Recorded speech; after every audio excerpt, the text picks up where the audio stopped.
Are eyes really the window into our soul? Well, maybe, but they're definitely a window into our health and our brain. What am I talking about, you wonder? Well, iridology. As promised, here's a video that will teach you basics about this stunning field. So, what is iridology? Let's read actually what my teacher, Dr. Robert Morse, wrote about that. So, iridology is the study of the iris of the eyes as it relates to cellular weakness, genetics, and empathic stagnation, acidosis, and toxicity. Iridology is practiced worldwide and dates back over 500 years. Every cell in the body reflects itself through the autonomic nervous system to the central nervous system, basically brain, and optic nerves. As tissues become weakened and congestion, so because of the acids, changes occur in the fibers of the iris. The iris fibers have been mapped out correspondingly to the related tissue in the body. By observing these fibers, changes, and the colors in the iris, we can analyze your body's strengths, weaknesses, and degrees of stagnation within the great lymphatic system. Iridology is the only science at the time that sees soft tissue weakness, lymphatic stagnation, so acidosis, drug toxicity, and your body's genetic weaknesses or strengths. At the core of your health is your genetics. Your physical body is a genetic body. All your cells in your body are genetically coded. Some are strong cells and some are weak. This all depends upon your family tree. Cells are the structure, function of the body. However, blood and lymph feed and cleanse cells are diet controlled.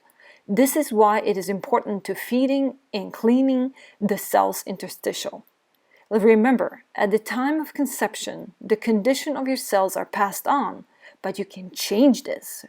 So quickly about the history of iridology. The first book written about analyzing the state or condition of the body cells through observation within the fibers of the iris of the eye was in 1560.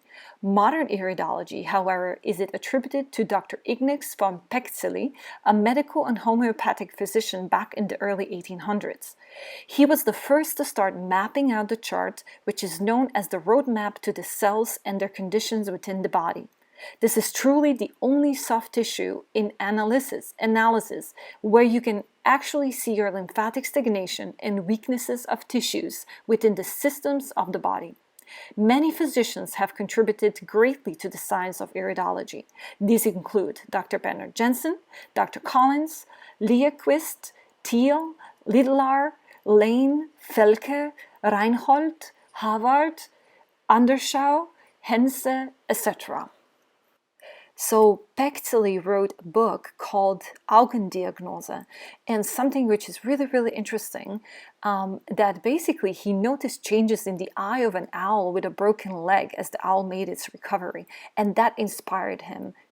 So Dr. Bernard Jensen, basically the father of the modern iridology, especially from the United States, said about iridology, while there are many ways of trying to determine bodily conditions such as hair analysis, the SMA tests, urine analysis, fecal analysis, blood analysis, etc., we do not find one that gives a more complete picture of the whole situation than the science of iridology.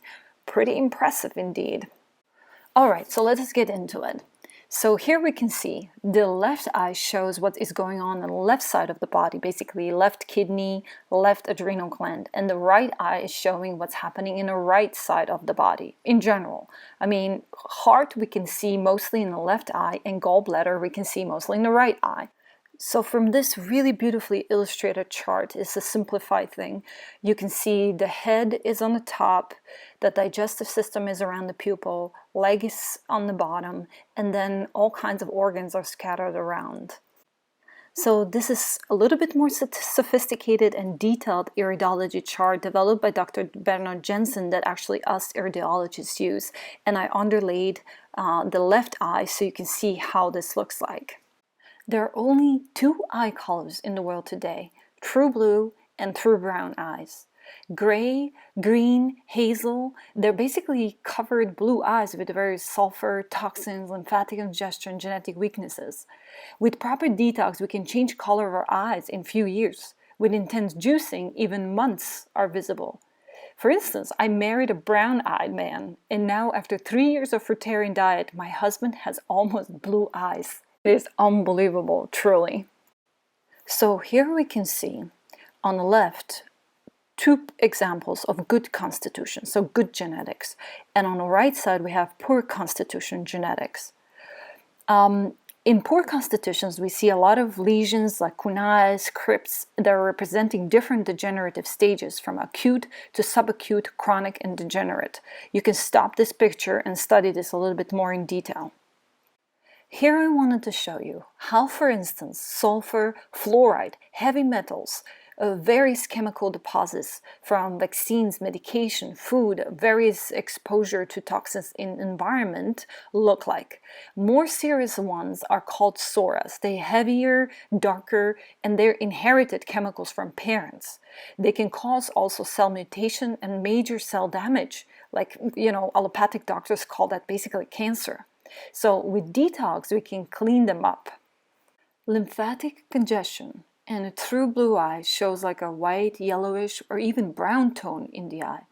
Shown is lymphatic congestion under the skin, around digestive system, in the most advanced lymphatic rosary. So that would be like a circular white spots on periphery. That is an acute activity or major inflammation in the body. The yellow or light brown tones indicate long genetically given from ancestors' lymphatic issues. Nerve rings, also called otherwise stress rings, are neurovascular cramp rings caused by excessive nerve tension, emotional traumas even. Looks like buckling of the iris fibers, like in a tree trunk, and can manifest as an anxiety even. A need for relaxation, removing physical irritations, mental disturbances, emotional healing, meditation, and breathing techniques will help sort this out. A sodium, or also cholesterol ring, is a solid white ring circling the iris. It varies in its width and opaqueness according to the severity of the condition. It is a sign of chemical imbalance in the body, excessive triglycerides and cholesterol primarily. Suggests also faulty calcium metabolism, causing it to come out and settling the joints, deposition of inorganic salt components, hardening of the arteries, and high blood pressure. With fruits and veggies that alkalize and cleanse the body, we can bring this back to balance, of course. Radii Solaris look like dark spikes out of the wheel, autonomic nerve root area around the pupil. They're a sign of toxic, slow-moving bowel, heaviest in transverse colon area most of the time, and they radiate to the upper regions, brain area. They're also indicative of parasites, and they can be called what allopathic medicine knows as a leaky gut syndrome. Scruf is a partial or circular darker area at the periphery of the iris that can penetrate deep into the interior. It represents underactive, slowly eliminating skin, hair, nails, and toxic elements and metabolic waste are accumulating here. Skin is our third kidney and works like a sponge, not like a shield. So please use natural cosmetics, wear loose organic clothing, and unclog your kidneys so skin doesn't have to do the job of the kidneys in eliminating toxins. And that basically manifests like rashes, blemishes, and acne. A thin white arc at the top of the iris indicates brain anemia. Looks a bit like sodium ring. It is a sign of cerebral anemia, white and fuzzy at the edges. It suggests bad blood oxygenation, poor circulation, brain tissue is not getting nutrition, and it's often associated with brain fog, dulling cerebral abilities and functions. We call it Arcus Senilis, and a good diet and exercise can fix that. So a bit about digestive system, so stomach and intestines. Digestive system is the hub of the body, delivering via blood nutrients to all cells in our body. Area closest to the pupil and iris can be way wider than the other part of the iris, which suggests over-acidic stomach. If we see light halo, that suggests that it's under-acidic stomach. Following the path of the rat, we can determine useful information about tone, structure, quality of the bowel. If the nerve rat is dropped, indicates colon prolapses on the top transverse part of the colon, for instance, connected to the brain. Ballooning of the nerve rat indicates colon being overburdened with mucus plaque, probably blocking mucosa responsible for absorption of nutrients to the blood and cells, or even bowel pockets, so our cells do not get nutrients and we end up with anemia. There is a direct relationship between parts of large colon and corresponding organ or tissue. By changing our diet, we can remove all these obstacles and mucoid plaque and enable mucosa to absorb nutrition properly. I have found 2 photos made with the same photographer in similar lighting from 2012 and 2019 when I can clearly see in my eyes chronic lymphatic cyst stagnation and sulfur in my head before, so white, yellow, now saturated blue, under acidic stomach, which is white before, with way more visible Radii Solaris. I cleaned up my GI tract and parasites, of course. I still have work to do on Scruf ring, but also that is way less visible now. I encourage you to truly look into this method of alternative health analytics and explore it in depth. There's so much more than what I pointed out in this video. It can demonstrate holism of a man or a woman, and it suggests that we are not merely a body, but a complex combination of the body, mind, and spirit. Basically electric life energy. They all request a proper amount of nutrition. Raw fruits and veggies are a superior source of that. Cooking destroys enzymes and most vitamins and minerals. Exercise to move lymphatic waste and make us strong. And rest in the shape of sleeping, fasting, meditation, and more. If you're interested in doing analytics of your eyes, feel free to contact me via OrangeHealia.com.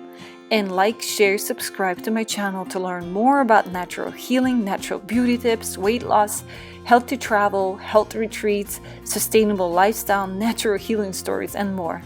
By popular demand, my next video will be about what I eat and do in a day to keep myself healthy and happy after all that major health issues I have overcome in the past, featured in my video, my story, Healing Naturally, that I'm actually sharing link below. Have a wonderful day, and I talk to you soon.